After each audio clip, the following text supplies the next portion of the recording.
Samantala, mga kadete naman ng Philippine National Police Academy nagsagawa ng pamaskong handog para pasahin ng mga kabataang Pilipino pagbibigayan at dedikasyon sa serbisyo, sentro ng nasabing pagdiriwang. Nagbabalik si Julius Disamburot.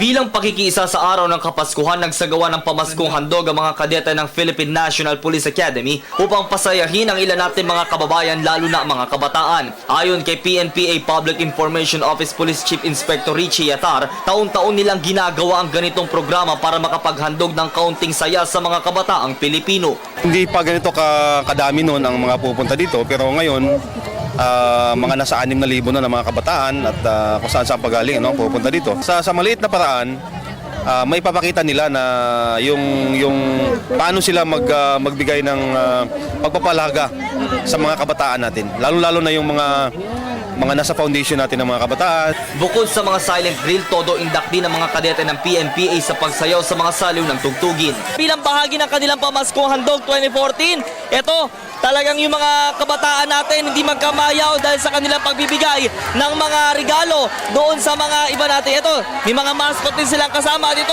Talagang punong-puno ng mga bata. Masaya ka ba? Apa. Siyempre bilang pakikiisa din, itong mga kadete ng Philippine National Police Academy, talagang nagsasayawan sila.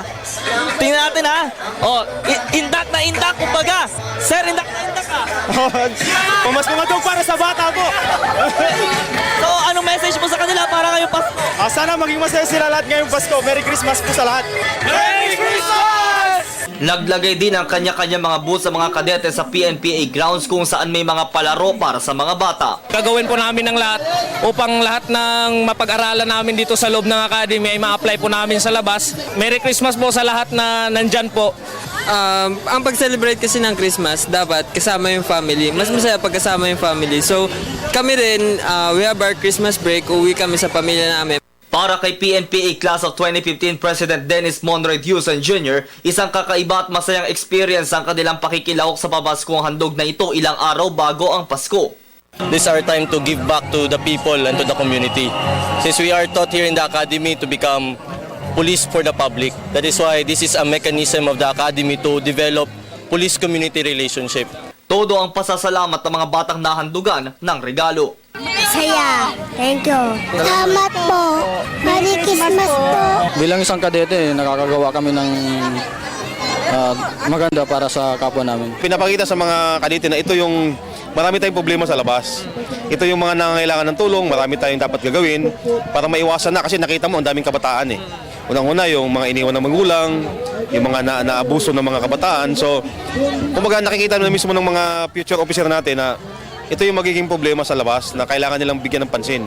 Nais naman ng pamunuan ng PNPA na isabuhay ang justice, integrity at service bilang bahagi ng kanilang adhikaing makapaglingkod ng tapat sa bawat mamamayan. Pag gumaduate ka na dito, hindi ibig sabihin tapos na ang papel.